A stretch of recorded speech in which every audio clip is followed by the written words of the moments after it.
해린의 상단. 도성에서 가장 크고 신망 높은 비단 상단이었다. 아버지이자 대행수인 그녀의 아버지는 강직하고 현명한 상인이었다. 어린 시절부터 해린은 그런 아버지를 그림자처럼 따름 상인의 길을 배웠다. 그녀에게 아버지는 세상의 전부였고 상단은 그녀의 집이었다. 평화롭던 어느 날 오후였다. 해린이 아버지와 함께 차를 마시며 다음 교역에 대해 의논하고 있을 때였다. 급한 말발굽 소리와 함께 상단의 문이 거칠게 열렸다. 북쪽 국경지대에서 정갈을 가지고 온 사내였다. 그의 얼굴은 흑빛처럼 하얗게 질려 있었다.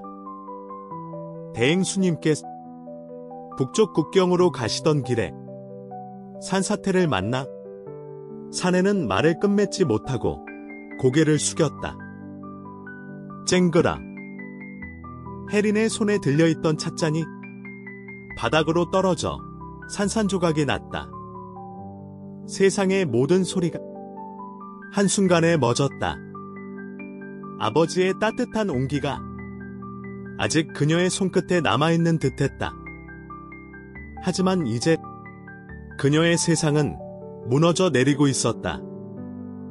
아버지의 장례가 채 끝나기도 전에 상단은 거친 파도에 휩싸이는 배처럼 흔들리기 시작했다. 아버지가 살아계실 때는 숨죽이고 있던 자들, 이제 하이에나처럼 상단의 숨통을 끊기 위해 달려들었다. 상단의 창고 문 앞에는 빚을 받으러 온 상인들이 아침부터 진을 쳤다. 상단의 나이 많은 원로들은 어린 계집이 대행수의 자리에 앉는 것을 노골적으로 반대하고 나섰다. 계집이 어찌 사내들의 세계인 상단을 이끌 수 있단 말인가. 그리고 그 혼란의 중심에는 경쟁 상단인 송방의 대행수 조상인이 있었다. 그는 겉으로는 애도를 표하며 해린을 위로했지만 뒤에서는 해린 상단의 모든 거래처를 빼앗기 위해 은밀하게 움직이고 있었다. 해린은 슬퍼할 겨를조차 없었다. 그녀는 아버지의 빈자리에서 냉혹한 현실과 인간의 탐욕을 온몸으로 마주해야만 했다. 며칠 밤낮으로 해린은 아버지의 서재에 틀어박힌 산더미 같은 장부들과 사투를 벌였다. 상단을 포기하라는 원로들의 압박과 당장 빚을 갚으라는 채권자들의 아우성 속에서 그녀는 필사적으로 단 하나의 활로를 찾고 있었다. 그리고 마침내 아버지의 가장 낡은 서책갈피 속에서 빛바랜 계약서 한 장을 발견했다. 그것은 북쪽 국경의 한결 장군에게 최상급 비단을 납품하는 계약서였다. 만약 기한 내에 납품을 성공시키면 상단의 모든 빚을 갚고도 남을 어마어마한 액수의 계약. 하지만 만약 실패한다면 상단은 위약금과 함께 조상인의 손에 통째로 넘어가게 되는 독소 조항이 붙어 있었다. 그것은 아버지가 상단의 명운을 걸고 맺은 마지막 승부수였다. 다음 날 아침, 해린은 모든 원로들을 소집했다. 그녀는 핏발선 눈으로, 그러나 조금도 흔들림 없는 목소리로 모두에게 계약서를 내보였다. 이것이 아버님의 마지막 유업입니다. 저는 이 길을 갈 것입니다. 원로들이 기겁하며 반대했다. 미쳤느냐? 북쪽 국경까지는 사막과 산적들이 들끓는 죽음의 길이다. 사내들도 가기 힘든 길을 네가 어찌 간단 말이냐. 해린은 자리에서 일어섰다. 그녀의 목소리가 좌중을 압도했다. 그러니 제가 직접 가야만 하는 것입니다. 아버님의 마지막 약속을 제 손으로 지켜내야만 합니다. 해린은 며칠 동안 상단을 떠날 채비를 했다. 그녀가 믿었던 많은 이들이 위험한 길이라며 등을 돌렸다. 남은 자는 고작 10명 남짓. 그 중에는 아버지의 오른팔이었던 무사, 강민도 있었다. 그는 말없이 묵묵히 그녀의 곁을 지켰다. 송방의 조상이는 그녀가 정말로 교역길에 오를 것이라고는 상상도 못했다. 그는 대문 앞까지 찾아와 비웃음을 흘렸다. 어린 계집의 고집이 결국 상단 전체를 죽음으로 몰아넣는구나. 해리는 그의 조롱에 대꾸하지 않았다. 그저 굳은 결의가 담긴 눈으로 교역단의 맨 앞에 북쪽을 향해 출발했다. 교역단이 황량한 사막지대에 들어선 지 사흘째 되던 날이었다. 하늘이 갑자기 핏빛처럼 붉게 물들기 시작했다. 교역단의 늙은 길잡이가 사색이 되어 외쳤다. 모래 폭풍입니다. 어서 피해야 합니다. 사람들은 공포에 질려 우왕좌왕하기 시작했다. 사방이 트인 사막에서 피할 곳은 어디에도 없어 보였다. 바로 그때 해린의 침착하고 단호한 목소리가 울려 퍼졌다. 모두 진정하시오. 북동쪽으로 반나절만 가면 말라붙은 강바닥과 절벽이 있을 것이오. 그녀는 아버지가 남긴 낡은 지도를 펼쳐 보였다. 아버지께서는 늘 말씀하셨습니다. 사막에서 가장 무서운 것은 모래가 아니라 길을 잃는 것이라고. 지도를 믿고 저를 따르시오. 사람들은 반신반의했지만 그녀의 흔들림 없는 모습에 결국 고삐를 돌렸다. 그들은 미친 듯이 말을 달렸다. 모래 폭풍이 거대한 괴물처럼 그들의 등 뒤를 집어삼킬 듯이 쫓아왔다.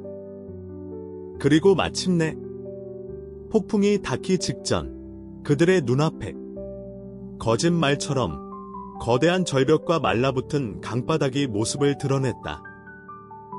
교역단은 절벽 아래 몸을 숨겨 끔찍한 모래 폭풍을 무사히 피할 수 있었다.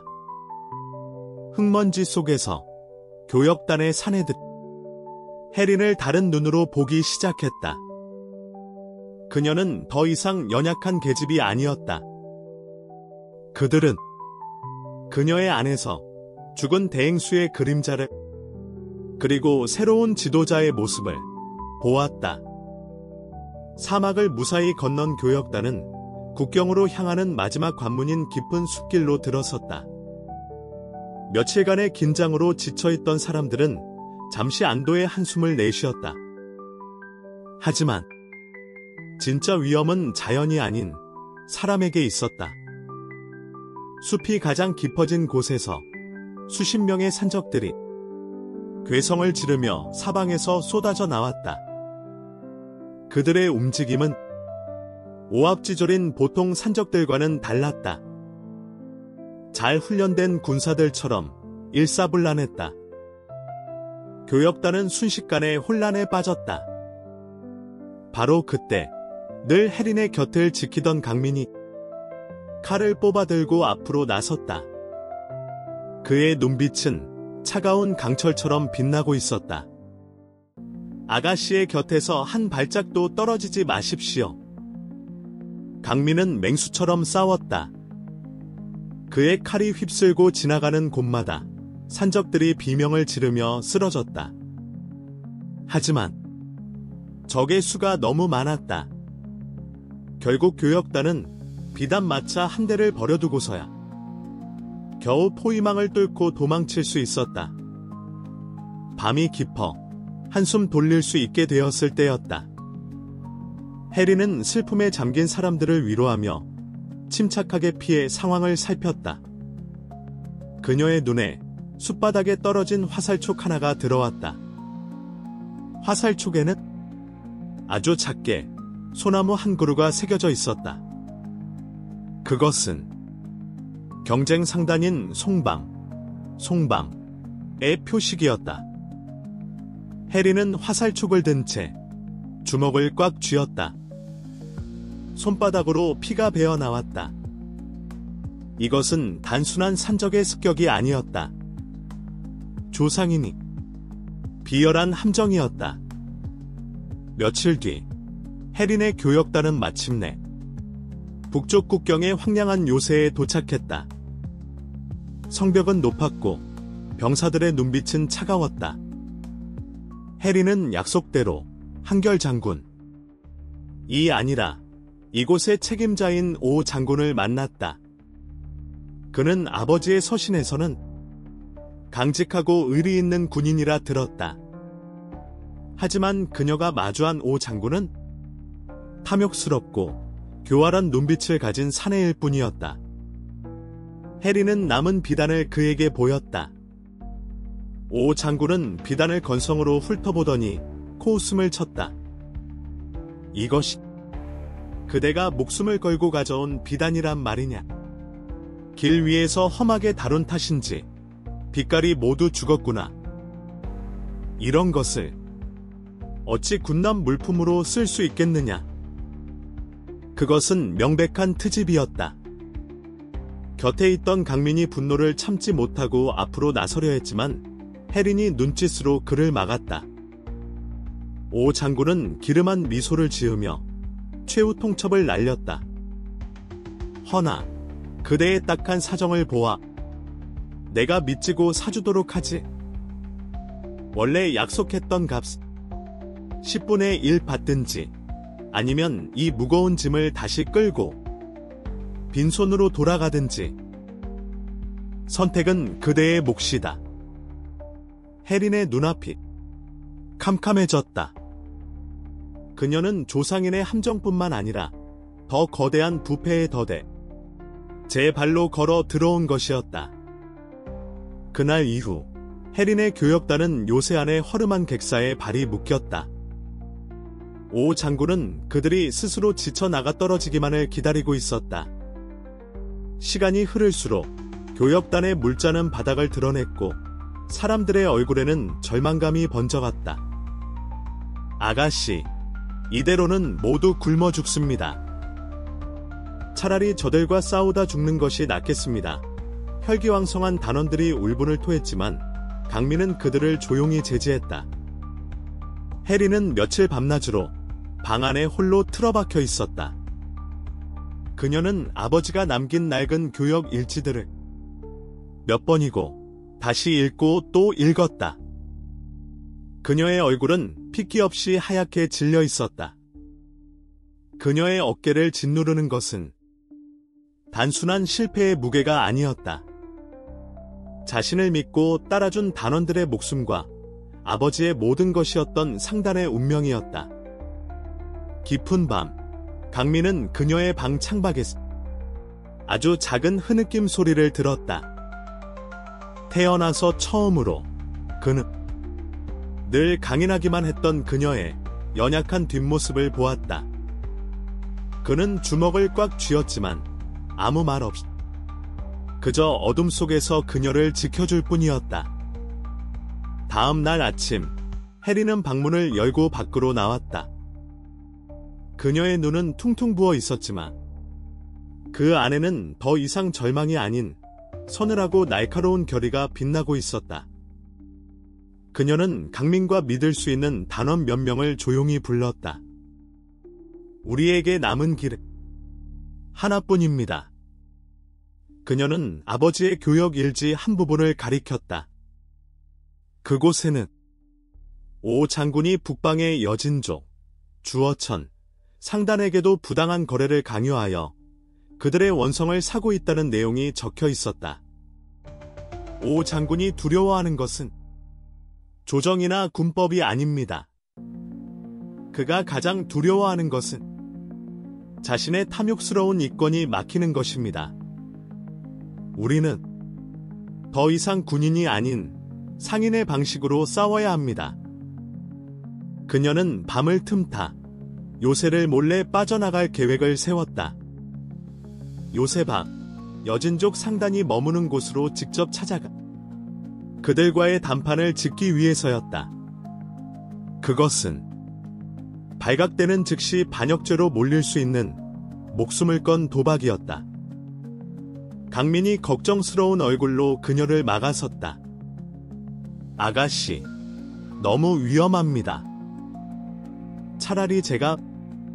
해리는 그의 말을 가로막았다. 아니, 이것은 무사가 아닌 상단의 주인인 내가 직접 가야만 하는 길이요. 그녀의 눈빛에는 더 이상 흔들림이 없었다. 그날 밤, 해리는 강민의 도움을 받아 요새의 가장 허술한 성벽을 몰래 넘어 밖으로 빠져나왔다. 두 사람은 칠흑 같은 어둠을 뚫고 여진족 상단이 머무는 야영지를 찾아갔다. 여진족의 막사는 경계심으로 가득했다. 날카로운 칼을 든 그들의 모습은 산적들보다 더 위협적이었다. 하지만 해리는 두려워하지 않았다. 그녀는 당당하게 그들의 우두머리에게 만남을 청했다. 우두머리는 의심스러운 눈으로 담대한 조선 계집을 쏘아보았다. 해리는 공손히 예를 갖추었지만 상인으로서의 기세는 잃지 않았다. 나는 당신들과 싸우러 온 것이 아니오. 함께 이익을 나눌 새로운 거래를 제안하러 왔소. 그녀는 오 장군의 탐욕과 그가 양쪽 상단을 어떻게 기만하고 있는지를 논리적으로 설명했다. 그리고 더 큰 그림을 제시했다. 만약 힘을 합쳐 오 장군을 몰아내고 공정한 교역로를 열 수만 있다며 양쪽 모두에게 막대한 이익이 될 것이라는 것을. 그녀의 말에는 사람의 마음을 움직이는 힘이 있었다. 그것은 아버지에게서 배운 상인의 가장 큰 무기였다. 밤이 깊어갈수록 여진족 우두머리의 눈빛에 서려있던 경계심은 차츰 흥미와 신뢰로 바뀌어가고 있었다. 다음 날, 오 장군의 막사에는 무거운 긴장감이 흘렀다. 해린과 여진족 우두머리가 나란히 그의 앞에 앉아 있었다. 오 장군은 코앞까지 닥친 교역 중단 사태에 분노를 감추지 못했다. 감히 나를 협박하는 것이냐? 해리는 차분했다. 그녀의 목소리는 조용했지만 그 안에는 강철 같은 의지가 담겨 있었다. 협박이 아닙니다, 장군. 새로운 거래를 제안하는 것입니다. 해리는 먼저 여진족과의 공정한 교역이 장군에게 가져다줄 막대한 이익에 대해 설명했다. 그리고 그 모든 것을 잃을 수도 있는 위험에 대해서도 나직이 경고했다. 오 장군의 얼굴이 탐욕과 분노 사이에서 오락가락했다. 바로 그때 해리는 품속에서 낡은 서신 한 장을 꺼내 탁자 위에 올려놓았다. 그것은 아버지가 돌아가시기 전 조상인에게서 받았던 서신이었다. 이 서신에는 조상인이 제 아버님께 안전한 지름길이라며 알려준 길이 적혀 있습니다. 바로 산사태가 일어났던 바로 그 길입니다. 오 장군의 눈빛이 순간 격렬하게 흔들렸다. 해리는 서신을 가리키며 마지막 결정타를 날렸다. 그리고 여기에는 오 장군님의 병사들이 그 길의 안전을 확보해 줄 것이니 안심하고 가시라는 말도 적혀 있군요. 그녀는 오 장군을 똑바로 쳐다보았다. 장군, 당신은 처음부터 모든 것을 알고 있었던 겁니까? 제 아버님의 죽음도 당신들의 계획이었습니까? 해린의 서늘한 목소리가 막사 안을 얼어붙게 만들었다. 오 장군의 얼굴에서 핏기가 사라졌다. 그는 무언가 변명을 하려 했지만 목소리가 나오지 않았다. 서신이라는 명백한 증거 앞에서 그의 모든 교활함은 소용이 없었다. 그 순간 그의 곁을 지키던 부관의 칼이 번개처럼 그의 목을 겨누었다. 부관의 눈에는 경멸과 분노가 이글거리고 있었다. 장군, 아니, 역적 최가 놈. 내 놈이 감히 전우들을 팔아넘기고 아버님 같은 대행수님을 죽음으로 몰아넣었단 말이냐. 함께 있던 여진족 우두머리 역시 차가운 눈으로 오 장군을 노려보았다. 그의 탐욕 때문에 수많은 여진족 상인들이 피눈물을 흘렸다. 오 장군은 사면초가에 몰렸다. 자신의 부하에게 칼을 겨눠지고 이국의 상단에게 경멸을 당하고 어린 계집에게 모든 것이 밝혀졌다. 그는 허탈하게 웃으며 그 자리에 주저앉았다. 그의 탐욕스러운 성이 완전히 무너져 내리는 순간이었다. 오 장군의 비리는 즉시 조정에 보고되었다. 그의 배후에 있던 조상인 역시 모든 죄가 밝혀져 그의 거대했던 상단은 하루아침에 공중분해되었다. 며칠 뒤 해리는 교역단의 남은 이들을 이끌고 도성으로 돌아왔다. 그녀가 떠날 때와는 모든 것이 달라져 있었다. 그녀를 비웃고 외면했던 원로들은 모두 대문 앞까지 나와 그녀에게 머리를 조아렸다. 그녀를 배신하고 떠났던 단원들은 멀리서 차마 다가오지도 못하고 그녀를 부러움과 후회의 눈으로 바라볼 뿐이었다. 해리는 더 이상 죽은 대행수의 철없는 딸이 아니었다.